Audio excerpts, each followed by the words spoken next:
එළවලු එළියද්ද කර්මාන්තයක් වැඩි වගේ ඒකේ ගලවලා දාන අදහසනේ. එහෙනම් ඔයා ඒක ගලවන්න. මම මේ රොටි එකක් කොත් හදාගෙන එතෙන්ට එන්නම්. හරි ගිහිල්ලා ගලවන්නකෝ.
මල්ලි රොටි ගෙනාවා ඉන්නකො රොටි ගෙඩියක් කාලා ඉන්න.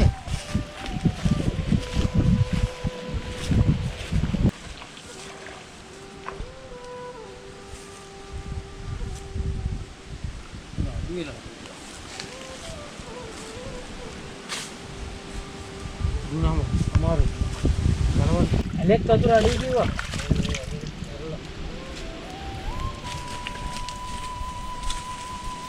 කමුදේ? ඔව් මොනවද හදලා තියෙන්නේ? කිව්වා රොටි හැදුවා. ඊට රොටි ගෙඩියක් කඩාගෙන රොටි ගෙඩියක්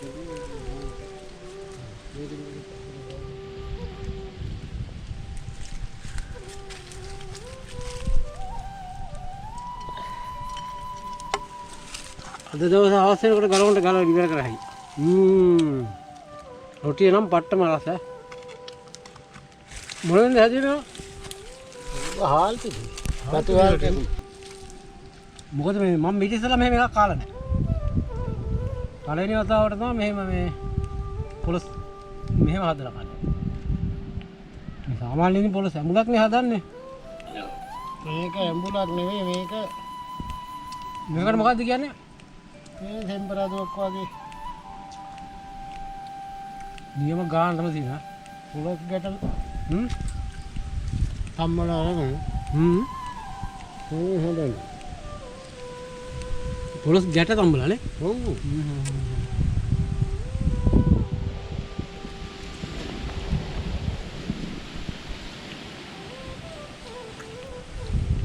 තනකොළ ටිකක් තියෙනවා. මොකද යල් කන්නේ තනකොළ ටිකක් වැඩිපුර එනවා නේද? ඕක දින දවස් වලකම ටිකක් නවකම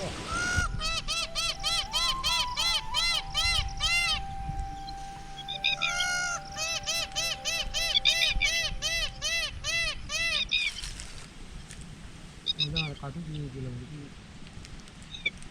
මම බැලුවේ මොකද මේක ඇතුලේ මේ කටු තියෙනවා. මට මේ අවුවේ ඉඳලාද මේ රොටි කාලාද මන් දන්නේ මගේ පොඩ්ඩක් බඩ දානවා. බඩ දැවිල්ලක් තියෙනවා. මේ දැන් හැන්දෑවේ ඉඳලා මට මං අපේ කොටුවට ගිහිල්ලා කොමාරිකා ටිකක් කඩාගෙන එන්න. ඒක හදමු දැන්. උලා බීපුවාම ඕක දැවිල්ල ඔක්කොම නැති වෙනවා. ඔව් කොමාරිකා කියනවා මං ගිහිල්ලා එන්න ඔයා වාඩියට යනවද? හරි මම වාඩියට යනවා. වාඩියේ ඉන්නකෝ මම ගිහිල්ලා කොටුවට ගිහිල්ලා කොමාරිකා ටිකක් කඩාගෙන එන්න. මේවා තර යන්න නේ.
කෝමාරිකා ගැන හැදුවා. බලන්නකෝ බඩ පැටි දෙවිල්ල හරියයිද කියලා බීලම්.